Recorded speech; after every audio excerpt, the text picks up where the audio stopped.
नमस्कार विद्यार्थी मित्रांनो, आज आपण इयत्ता 9वी मधील पद्य विभागातील अभंग त्रिदल मधील शेवटचा भाग म्हणजे संत नामदेवांचा एक अभंग पाहणार आहोत. संतांनी महाराष्ट्राला भक्तीचा मार्ग दाखवला. अवघ्या भारतभूला नव्हे तर संपूर्ण जगालाच भक्तीच्या या मार्गामध्ये संतांनी सदाचार दाखवलेला आहे. सदाचार म्हणजे सत असा आचार म्हणजे चांगलं वर्तन करणे. संत शिरोमणी नामदेव महाराज हे या भागवत संप्रदायामध्ये वयानं सगळ्यात मोठे असणारे, वयानं ज्येष्ठ असणारे आणि खूप वर्ष ज्यांनी भागवत धर्माचा पताका आपल्या खांद्यावर घेऊन डौलाने फडकवला ते संत नामदेव. खरं तर ज्ञानेश्वरांच्या नंतर ज्ञानेश्वरांनी संजीवन समाधी घेतली. त्या ज्ञानेश्वरांच्या नंतर भागवत संप्रदायाचं म्हणजेच वारकरी संप्रदायाचं मोठं काम ज्यांनी केलेलं आहे ते संत शिरोमणी नामदेव महाराज. खरं तर ज्ञानेश्वरांपेक्षा वयानं मोठे असणारे नामदेव ज्ञानेश्वरांच्या नंतर जवळजवळ 50-55 वर्षे ज्यांनी ज्ञानेश्वरांची इच्छा जी होती, ज्ञानेश्वरांचं अपूर्ण काम होतं ते पूर्णत्वाकडे नेण्याचं खरं काम केलेलं आहे ते म्हणजे संत नामदेवांनी. पंढरीपासून पंजाबपर्यंत या भागवत संप्रदायाचा झेंडा आपल्या खांद्यावर घेऊन ज्यांनी फडकवत ठेवलेला आहे ते संत नामदेव.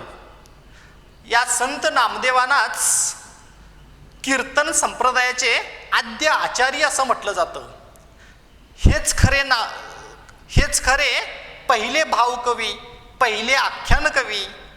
नामदेवांनी खरं तर पंढरीपासून पंजाबपर्यंतचा जो सगळा प्रवास केलेला आहे या प्रवासामध्ये अनेक अभंग, खूप कीर्तन करत या संत संप्रदायाचा महिमा असेल, विठ्ठलांचा मोठेपणा असेल, त्यांनी आपल्या कीर्तनातून लोकांना दाखवत मार्गक्रमण केलेलं आहे. आणि नंतर ते पंजाबला जाऊन पोचलेत. पंजाब या ठिकाणी जे घुमान हे गाव आहे या घुमानमध्ये त्यांनी आपलं वास्तव्य केलं. त्यामुळं आपली नंतरची त्यांनी कर्मभूमी घुमानीच ठेवलेली आहे. आणि त्याचमुळं असेल 2016 साली अखिल भारतीय मराठी साहित्य संमेलन झालेलं आहे ते याच घुमानमध्ये, पंजाबमधील घुमान या ठिकाणी अखिल भारतीय मराठी साहित्य संमेलन पार पडले. हे नामदेवांच्या मोठेपणामुळेच असेल. संत आपल्याला काय सांगतात बघा. खरं तर फक्त परमार्थ करा असं संत सांगत नाहीत. प्रपंच करावा नेटका मग परमार्थ साधावा. म्हणजे आपण प्रपंच अगदी नेटका करायला पाहिजेत, आनंदानं करायला पाहिजेत आणि ते करत नंतर आपण परमार्थ साधायला पाहिजेत. भक्ती आपण करायला पाहिजेत. भक्तीतून शक्ती येते, मी आधीच सांगितलेलं आहे तुम्हाला. इथं पण तेच सांगितलेलं आहे. जर आपण भक्ती करायला लागलो तर जीवनामध्ये गोडी येते आणि या जीवनातील गोडवा चाखण्यासाठी आपण भक्तीतूनच आपण मार्गक्रमण करायला पाहिजेत. आपण जीवनामध्ये वाटचाल करायला पाहिजेत. हे संतांनी सांगितलेलं आहे. आता इथं या नामदेव महाराजांचे जर अभंग आपण पाहिले तर यांचे मराठीमध्ये तर अभंग आहेतच, याचबरोबर हिंदीमध्ये सुद्धा त्यांचे अनेक अभंग आहेत. एवढंच नव्हे तर शिखांचा धर्मग्रंथ गुरु ग्रंथ साहेब याच्यामध्ये सुद्धा संत नामदेवांच्या अभंगांना स्थान दिलेले आहेत. असे हे संत नामदेव, त्यांचा कालखंड जर पाहिला तर 1270 ते 1350 म्हणजे जवळजवळ 80 वर्षे त्यांनी हे आपलं कार्य अव्याहतपणे सुरू केलेलं.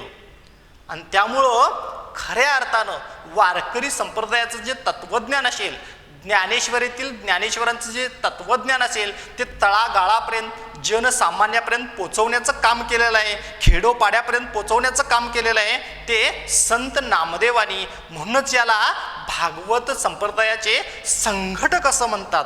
म्हणूनच याला भागवत संप्रदायाचे प्रचारक असं म्हणतात. असं या संत परिवारामध्ये संत नामदेवांचं फार मोठं असं काम कार्य आहे. आणि मूल्य आहे सदाचार, म्हणजे नेहमी आपलं वागणं असेल ते सत आचारी असायला पाहिजेत, म्हणजे चांगलं आचरण असायला पाहिजेत.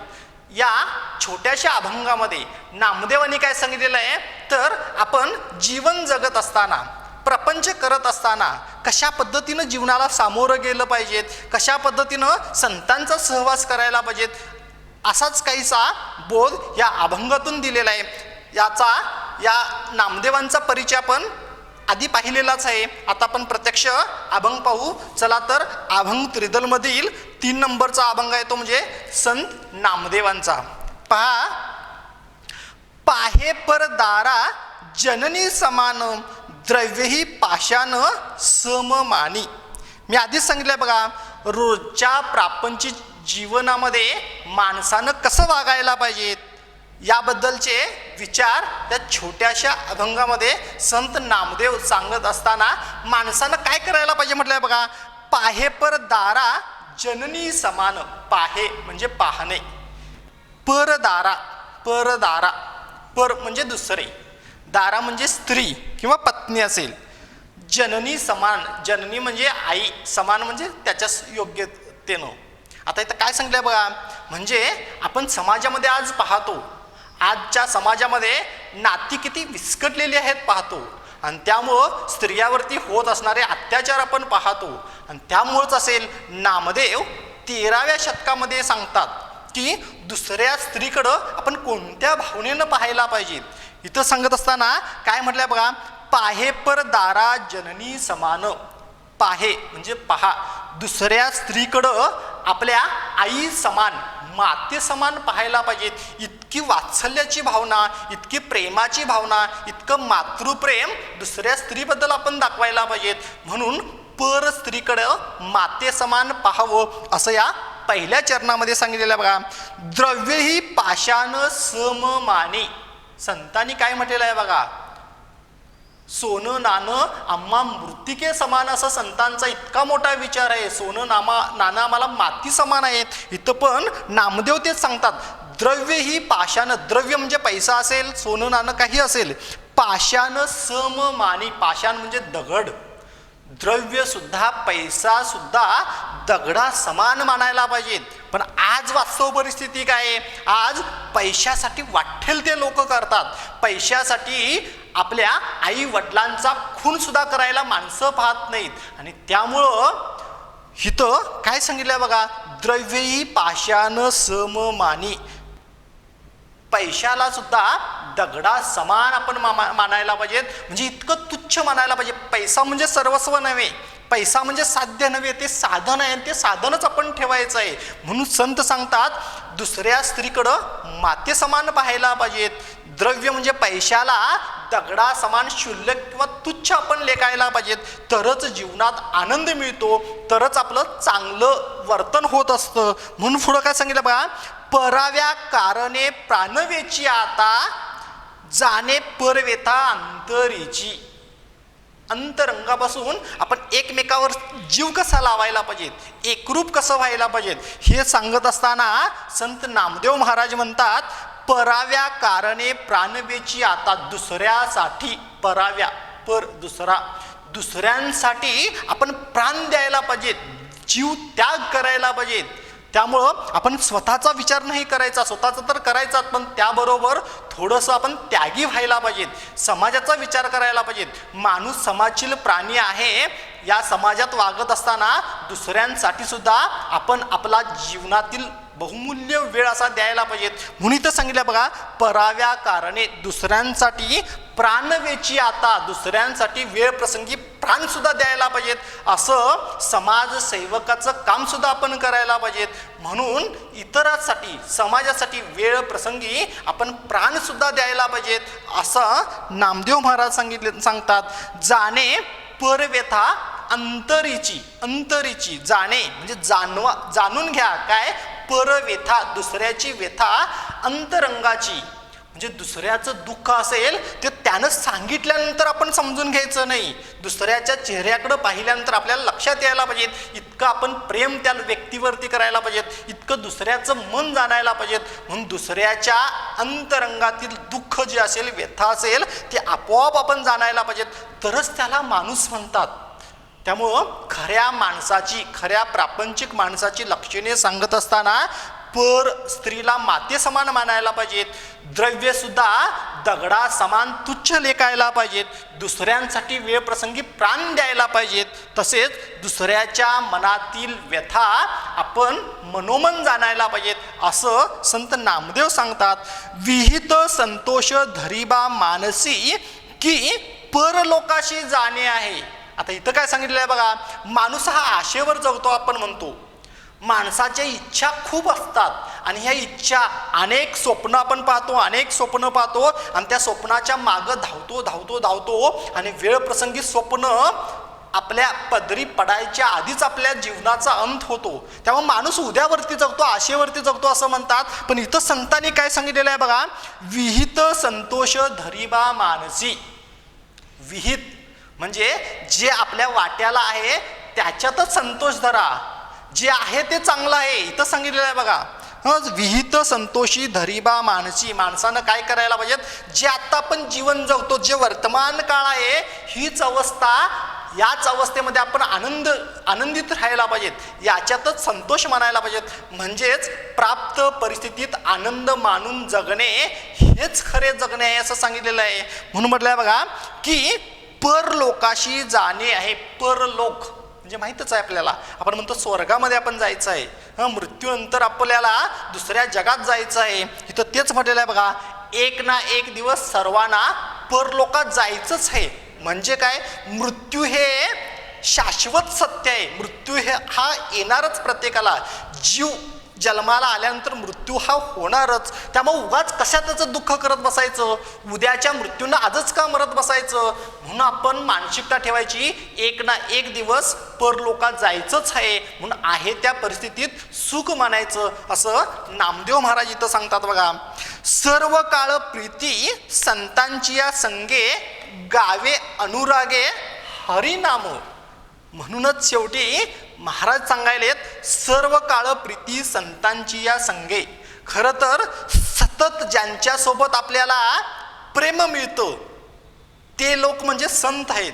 त्यामुळं हे संत येती घरा तोची दिवाळी दसरा असं आपण म्हणतोच. इथं पण तेच नामदेव महाराज सांगतात, सर्व काळ प्रीती संतांची या संगे. संतांचा सहवास खूप महत्त्वाचा आणि त्यामुळे जेव्हा जेव्हा आपल्याला संतांचा सहवास मिळेल त्या सहवासामध्ये आपल्याला सतत आनंदच मिळतो, प्रेमच मिळतो. म्हणून संतांचा सहवास करावा, त्यांच्या सहवासामध्ये आपल्याला सतत प्रेमच मिळतं.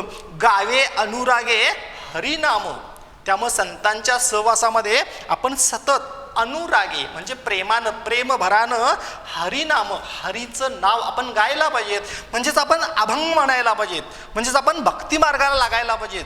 म्हणून म्हटलेलं आहे बघा, संतांच्या सहवासात आनंद मिळतो आणि त्यामुळं आपण सतत प्रेमानं नामस्मरण करावं. नामस्मरणात मोठी शक्ती आहे असंच नामदेव महाराज सांगतात.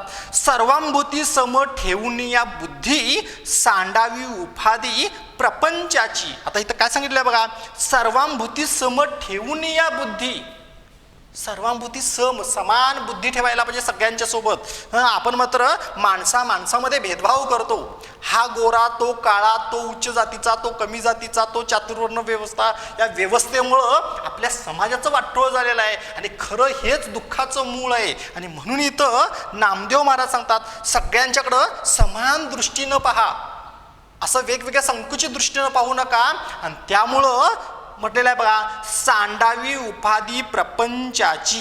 आणि या जीवनातील ज्या काही उपाध्या आहेत, जे मोठेपण आहेत, ते सगळं सोडून टाका तुम्ही. जीवनामधला जो त्रास आहे तो त्रास, त्या त्रासाकडे दुर्लक्ष करा. त्रास हा होणारच, पण त्याच त्रासाला कवटाळून बसण्यापेक्षा आपण संतांचा सहवास करावा. हरिनाम, परमेश्वराचं नामस्मरण आपण करावं आणि त्यामुळं सगळ्यांच्याकडे समान दृष्टीनं पाहावं आणि संसारातल्या उपाधी दुःख यातना याच्याकडे दुर्लक्ष करावं, सोडून द्यावं आणि आहे ते सुख संतांच्या सहवासात मिळवावं आणि परमेश्वराचा गजर आपण करावा. सर्व परमात्मा सर्व काळ देशी बाह्य अहिर्निशी दृढ धरी. आता इथं काय सांगितलंय बघा, म्हणून तुम्ही जीवनातील दुःखाकडे दुर्लक्ष करून सुख मिळवण्यासाठी तुम्ही काय करायला पाहिजे म्हटलेलं आहे बघा, सर्व परमात्मा सर्व काळी देशी. आता परमात्मा म्हणजेच हा परमेश्वर कुठं आहे, हा सगळीकडे आहे, चराचरात परमेश्वर आहे. त्यामुळं सगळीकडे जिथं जावं तिकडं परमेश्वर आहे आणि त्यामुळं आपल्या ह्या देशी आपल्या सगळ्या काळामध्ये परमेश्वर आहेच. म्हणून म्हटलेलं आहे बघा, भावर अहर्निशी दृढ धरा. हा भाव दृढ धरा, पक्का करा. कुठला भाव? परमेश्वर सगळीकडे आहे, चराचरात परमेश्वर आहे, केव्हाही परमेश्वर असतो. हा भाव अहर्निशी म्हणजे रात्रंदिवस, रात्री सुद्धा आपल्या मनामध्ये हा भाव पक्का करा की रात्रंदिवस परमेश्वर आपल्या आजूबाजूला असतो. त्यामुळे कुठेही आपण परमेश्वराचं नामस्मरण केलं तर आपल्याला सुख हे मिळतंच, आनंद हा मिळतोच. म्हणून तुम्ही नामस्मरण करा. हा नामस्मरणातच खरा आनंद दडलेला असतो. इथं सांगितलेलं आहे, संत समुदाय मिळतील जेथे लोटांगण तेथे जावे आधी. म्हणून सांगतात की जिथं जिथं संतांचा समुदाय दिसेल, जिथं जिथं संतांचा सहवास आपल्याला मिळेल, तिथं तिथं त्या संतांच्या समुदायामध्ये आपण जावं आणि त्यांच्या चरणावरती नतमस्तक व्हावं, त्यांच्या चरणावरती लीन व्हावं. म्हणून म्हटलं बघा, लोटांगण तेथे जावे आधी. आधी आपण सगळ्यात पहिला संतांच्या पायावरती लोटांगण घालायला पाहिजेत, आपलं मस्तक ठेवायला पाहिजेत, कारण तोच खरा परमेश्वर आहे. संतामध्येच खरा परमेश्वर विठ्ठल आपल्याला मिळतो. म्हणून अशा संत मंडळीजवळ आपण जावं. जिथं जिथं संतांचे समुदाय दिसतील तिथं जाऊन त्यांच्या पायावरती आपण नतमस्तक व्हायला पाहिजेत. म्हणून शेवटच्या ओळीमधून काय सांगितलेलं आहे बघा, चिंता नको नाम्या तरशी तू जाण सांगितली खून मने माझ्या. त्यामुळं अरे नाम्या म्हणजे नामदेव महाराज म्हणतात, आता तू चिंता करू नको, खरं तर तू त्रासून जाशील आणि त्यामुळं आता ही या जीवनातील चिंता सगळी सोडून दे आणि काय कर, चिंता नको नाम्या तरशी तू जाण, तू थकून जाशील. त्यामुळे आता काय कर, सुख मिळवण्यासाठी, जीवनाचा सदुपयोग करण्यासाठी आता जिथं जिथं संत समुदाय असेल तिथं तिथं त्यांच्या पायावरती लोटांगण घालायचं. प्रत्येक वेळेलाच आपल्याला पंढरपूरला जाऊन विठ्ठलाचं दर्शन होईल असं सांगता येत नाही. त्यामुळं त्याच विठ्ठलाचं दर्शन आपण अशा संत लोकांच्या जवळ, संत लोकांच्या समुदायात घ्यायचं. त्यामुळं खरं तर हीच खून मला माझ्या विठ्ठलानं, माझ्या परमेश्वरानं दाखवलेली आहे. त्यामुळं नाम्या तू असा आता त्रास करून घेऊ नको. काय म्हटलंय बघा, सांगितली खून मने माझ्या, माझ्या मनानं मला आता ही खून पक्की सांगितली आहे. कोणती खून? तर जिथं जिथं संत असतील त्या संतांच्या पायावरती नतमस्तक हो आणि त्याच्यामध्येच तू परमेश्वर पहा, कारण संतांच्या सहवासात सुख हे मिळतंच. त्यामुळे नामदेवा आता तुझं जीवन तू सत्कारणी लाग, जीवनातील त्रास सगळा सोडून दे आणि जीवनात आनंद घेण्यासाठी आपण मात्र संतांचा सहवास करावा, संतांचं सहवासामध्ये नामस्मरण करावं असं या अभंगामध्ये म्हटलं आहे. नामदेव महाराज नेमकं या अभंगामध्ये कोणता संदेश देतात पहा. नामदेव महाराज सांगतात की माणसानं प्रापंचिक जीवनात जगत असताना जीवनामध्ये अनेक दुःख येतात. परस्त्रीकडे माते समान पाहायला पाहिजेत, पैशाला सुद्धा दगडा समान तुच्छ लेखायला पाहिजेत. तसंच आपण दुसऱ्याच्या मनातील भाव अंतःकरणातूनच आपण जाणून घ्यायला पाहिजेत. आहे त्यामध्ये आपण संतोष मानायला पाहिजेत. त्यामुळं एक ना एक दिवस मरण येणारच.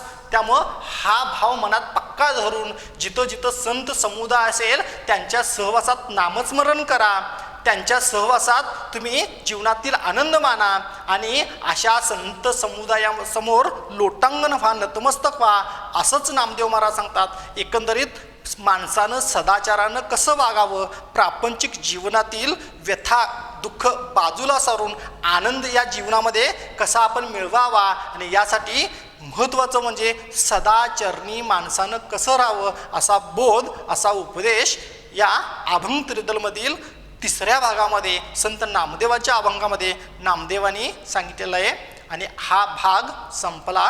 धन्यवाद.